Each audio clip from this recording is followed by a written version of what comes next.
And we're back. And joining me for this segment are Kathy and David. Hi, guys. Hello. Hi, Robert. And we're going to talk about the IDE. So introduce yourselves, and then we will dive in. All right. Robert, I'm a program manager on the Visual Studio IDE team.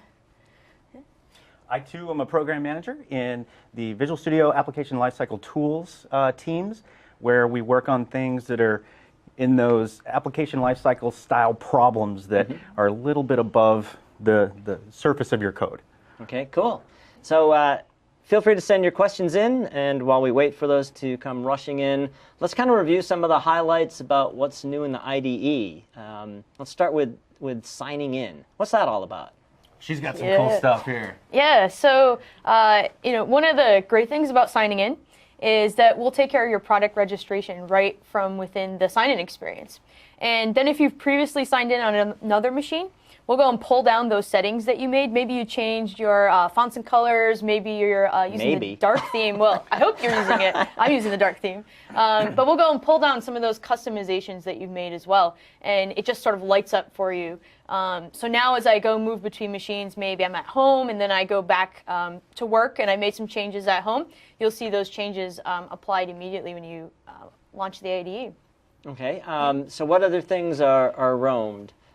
Yeah, so for now we're going to roam themes. Any customizations that you make to your fonts and colors in Tools Options. We'll roam any key binding changes that you've made, or if you've added any custom key bindings. Key bindings is awesome. Yes. You don't have to keep replumbing all your key bindings every time you install the Great. Yep.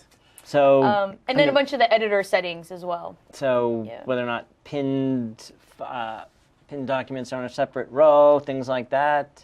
Yeah, those are in the Windows category, the Windows and tabs. But we're working on including more of the settings that you find in Tools Options in the synchronization of settings. So. Okay, recently used projects, all that, or recently opened projects, things like that. That's another great thing that we're considering. Okay. Yeah. So is there a way that people are people starting to, or should people vote on which things they'd like to see migrated? Definitely, yeah. Our user, a long list. Exactly. Our user voice site is the best place to go and collect those things. Okay. You can also, if you just want to tweet some of them at the Visual Studio account, I can go and collect a lot of those things and share them with the team. But we've already got a long list, and so we just love to add those plus ones next to those.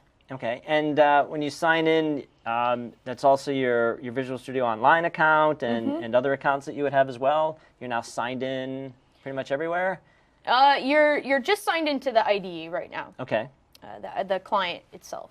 Right. Yep.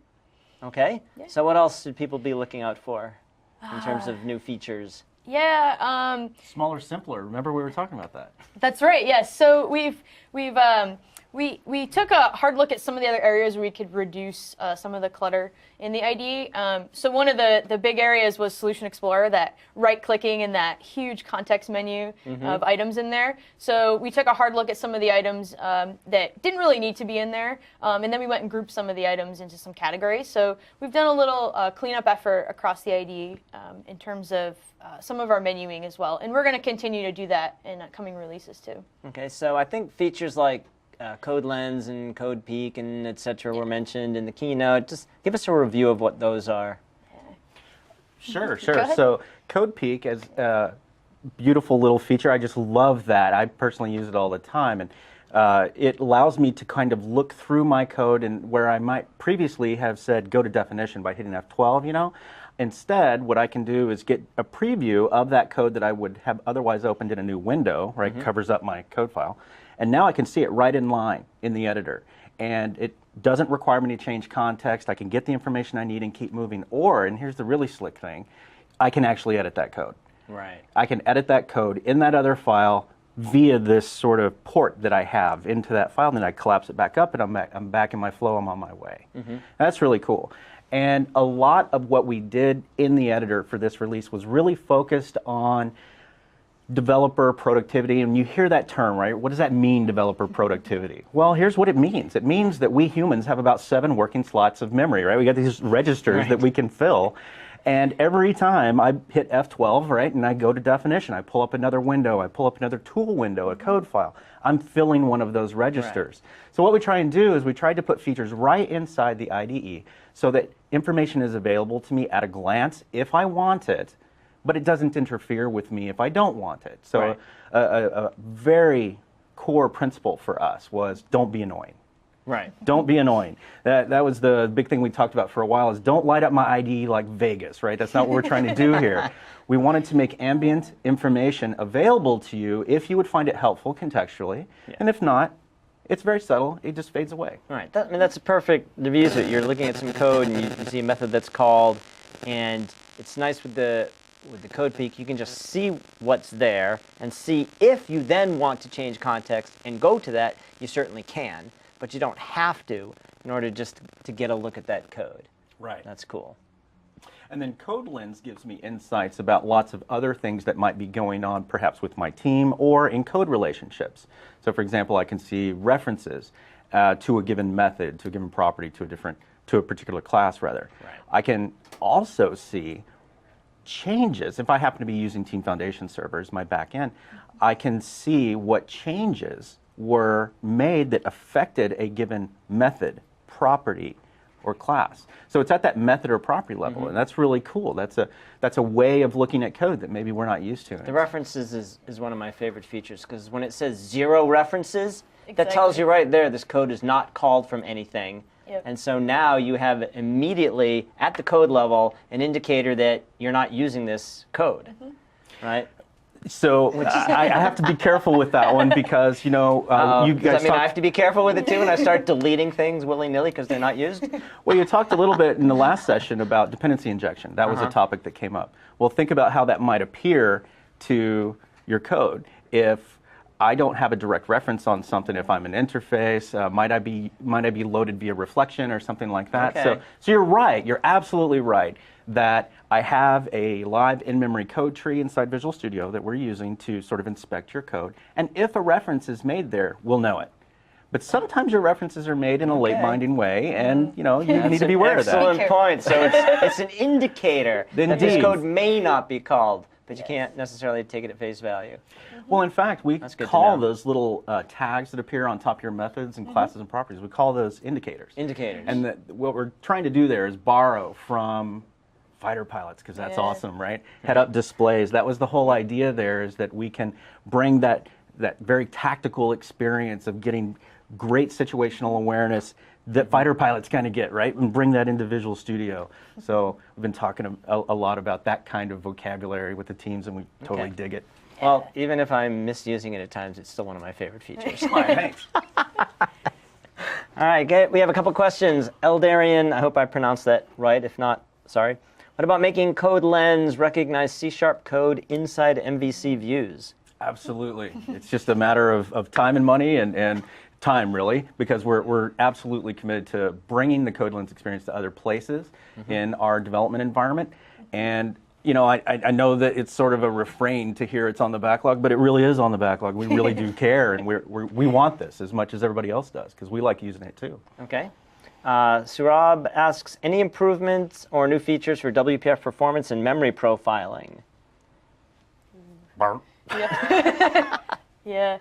I don't think we're the best ones to answer Okay. that. Yeah. I think we have a session on .NET development. We'll ask that then. And then he also asks, can we expect to have extensions from the Microsoft team on the IDE rather than from third parties? So, for example, would there be a new version of the productivity power tools, for example? I'm glad you asked that. So actually, we released the productivity power tools for Visual Studio 2013 this morning. Sweet. It's up on the Visual Studio gallery. Congrats. I know, Very good. yes. Excellent. Yeah. I should do a Visual Studio Toolbox show on that. You should. In fact, maybe I'll record it this week and post it next week. That sounds like a great idea. Excellent. Yeah, but we had a lot of the good stuff that was in the tools from 2012, and we've got some really neat stuff. We're now lighting up help in CodePeek, right in line in that window, and we've got some really neat integration with errors in the Solution Explorer window now.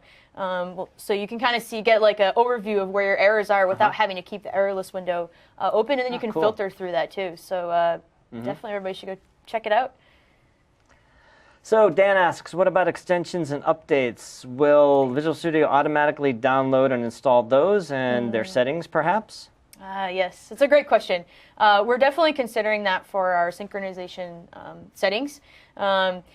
There are some challenges in terms of if you have a different version on a different machine that it can't run on, but we're definitely considering it. We don't really have an answer right now if we'll be able to actually support it now, but like David said, it is on our wish list, I guess. Okay. Aditya, excuse me, what about NuGet packages for signed-in users? Are those synchronized? They are not, but that is definitely another thing to add to the list for sure.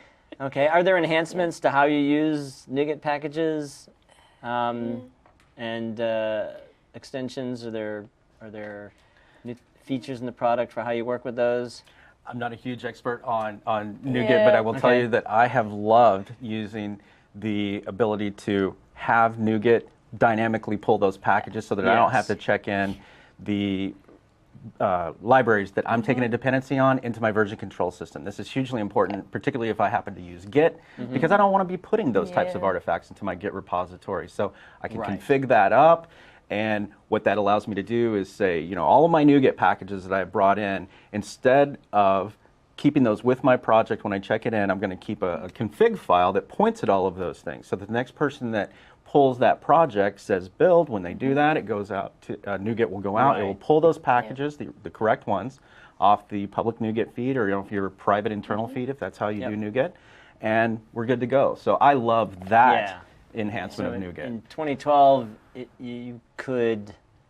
The idea is that if I'm going to share code with you, or I'm going to, put it in MSDN samples or something. What do I do with all those NuGet packages? And they can sometimes be, dozens of megabytes in size. Right. So do I really need to ship that stuff to you if I'm going to share a code with you? The answer is no. I can take those out, but then, in 2012, the project wouldn't build because it's missing all those references. Right. So you could right-click on the solution and automatically download them, or there was a feature to automatically download them when you build. You have to turn that on. But now in 2013, that's on by default, right? So you open that project, go to build, and it will automatically go pull all those packages down. That's a big win for me. Yeah. As a Git user, I really appreciate that. Yeah. All right, Dan asks, must the settings be synced to the cloud? Can you sync to a network drive? You cannot right now. It's just to your Visual Studio Online account. Okay. Yep. But that would be potentially something that you could look into in the future. It could be, yes. Okay. Yeah. All right, so while we wait for additional questions to come in, let's go back to talking about favorite features. Give me another favorite feature that people should be looking for. Oh. I don't know, I'm putting you on the spot. Yeah. There's so many to choose from. Yeah, I know. I do love the synchronization of settings. As I'm moving between machines, especially at work, I've got a couple different machines for things that I'm validating, working on my team with. And the fact that I have my own dark theme, I have my own custom editor colors, and I like my line numbers on. I've got some key bindings that I've gotten used to over time, so definitely that's my favorite one. Okay. Yeah. For me, I got to tell you, there are several things. One of the things I really appreciate is something that some folks you had on earlier made for us. Larry Guger and Andrew Hall were here talking about all the diagnostics things. That's some really complicated stuff, to be frank. And, some of us don't get all that all the time. And we need those tools. We need to understand them so that we can actually diagnose problems with our applications. But, in the past, those tools have been kind of spread around a bit. And now we have the Diagnostics Hub. And that Diagnostics Hub brings all of that together so that I have a place to go to start looking for insights into my code at runtime right here on my desktop. I love that. That really simplifies the process of figuring out what I should use in my diagnostics toolkit now that I'm in that situation. The next thing is, I'm going to talk about CodeLens again because it's just freaking awesome. Okay. With CodeLens, there are a couple of different experiences there. One is the client-only experience, I'll call it. And what that means is we have some indicators. Remember, I use that word indicators to mean one of those little tags or gauges above my code line. Well, some of those operate solely within the domain of Visual Studio on your client. For example, references. We don't necessarily need to go talk to a server to find out what references are there. But how did we do that? Well, the way we did that is instead of taking a dependency on the current language services that live inside Visual Studio, we brought in something called Roslyn. Roslyn is a new inclusion into Visual Studio. It's there for the first time this release, and is a new way of thinking about language services rather, within Visual Studio. So it's really cool that we can essentially load our entire code base from Visual Studio up into Roslyn, which I'll think about as sort of an in-memory compiler and language parser, you know, a syntax tree parser, and I can ask questions of it, like what references me, but I can ask more complex questions, like what is the inheritance structure of this code, things that I couldn't ask of the old language services. So this was our first foray into bringing Roslyn into the IDE, exploiting that a little bit, making some use of it, and we're really excited about where we can go with this in the future. That's very cool. All right, before we get back to questions, I'm just going to toss out another one of my favorite features, which is edit and continue for 64-bit apps. Yes. All right, Carlos wants to know, what about IntelliSense of JavaScript and jQuery? Is that something you can talk to? Or was that more of a question for the web guys? Yeah, you lost the web guys. They were right here. I didn't lose them. I kicked them out, so you guys could. That's right. The time was up. All right, Linda says, regarding Visual Studio 2013 enhancements, what are the key takeaways and reasons to upgrade? Oh. Well, where do you start? I know, right? I think these interviews that you and Brian are doing, I think they're really speaking to all of those reasons why 2013 is just so much better than 2012. So. Okay. CodeLens. Exactly. Yeah. Yes, CodeLens. Yeah. All right. Zippy asks, are there any new refactoring tools in the IDE? Not to my knowledge. Yeah. Not this time around. Yeah. However, one of the things we're really excited about is the fact that now that we have Roslyn inside the product as a core language service, we'll be able to do very interesting things with the problem domain of refactoring and moving code around at large scale within your IDE, being able to do very rich code movement and refactoring without losing compilability along the way. Roslyn's going to be a big component in that story moving forward. So is Roslyn something more that you as the product team are interested in, or am I as the developer interested in it? How do I get to take advantage of it? It's actually been a project out there that you can go download and play with for a long time, and a lot of external folks have gone and pulled that. Developers out in the community have played with it and built tools using Roslyn that knows how to talk to managed languages effectively and let me slice and dice my code. So there are a lot of really fun community tools out there that are based on that technology. So it's not just something that we inside the product team care about. We just happen to care about it very much too, and it represents a good foundation for building new features in the future. Okay. And so while we're talking about new features, we have on the Channel 9 site 92 on-demand videos that you guys can go view that talk about a lot of the new features in the product. Yeah. So I would recommend that you go and check those out to get more insights into why you should upgrade. There's a ton of new features. Yeah. CodePeek alone, I got to tell you, seriously, CodePeek, it changes the way you write software. It really does. It just keeps you in a flow that you couldn't have before. Yeah. So that alone, if I'm a straight up dev and I'm wondering why would I move, it's that CodePeek and CodeLens change the way I write software. Yes. Yeah. It makes you way more productive. All right. Surab asks, the time Visual Studio takes in starting when it has lots of extensions. That's the lead up to this. Can we expect the loading of extensions to go in the background and load faster? We don't have any plans right now, but we're definitely constantly watching. We have these internal tools that are tracking these things, and we work with a lot of our partners as we see things like them taking a long time to load. We work with them on a one-off basis and try and reduce some of that performance lag and whatnot. So it's an ongoing thing for us, but we don't have any specific plans to change the way that works. And then Johannes asks, and I think we know the answer to this, are settings of add-ons / plugins, e.g. Visual Assist, synchronized too? I'll answer for you. No, but they could be. Go to Use Your Voice and vote for that. Yes, please. And then one more place to go check all the goodness of Visual Studio IDE was not only the talk you gave at Build, Yes, but also yeah. the Visual Studio Toolbox episode. Exactly, Where you came yeah. on and showed off the IDE. Yep. I, of course, have my personal preference, which would be when you were on my show. But, of course, I heard your Build talk was excellent That's as right, well. yes. Yeah. So either of those two places would be a good place to go. Check out all the goodness in the IDE. Yeah. So in the few remaining seconds that we have, can we expect what types of things can we expect in the future? What are if you had to put you on the spot and say one thing that you were hoping to deliver in the future, and you can be as high level and obscure about this as you want, but what would be the things that you would hope we'd see coming up? Yeah, I think the thing with synchronized settings, you're going to see us start to take on more things and remember more settings for you, which I think just means that you're going to spend less time setting up new machines and moving from one version to the other. So, Okay. yeah. And for me, I'm really looking forward to the next round of developer productivity. And what this means to me is things like those refactoring tools that we're asked about. Those are extremely important. We need to get those in there. Those are important to the craft. Okay, and and they're coming. then, sorry to interrupt you, but we're out of time, but I just want to get one last question in. CodeLens and CodePeak for C++ as well, or just managed code? On the backlog. so on the backlog, in all seriousness, it really is. All right. We are out of time. Thanks, guys, for coming on.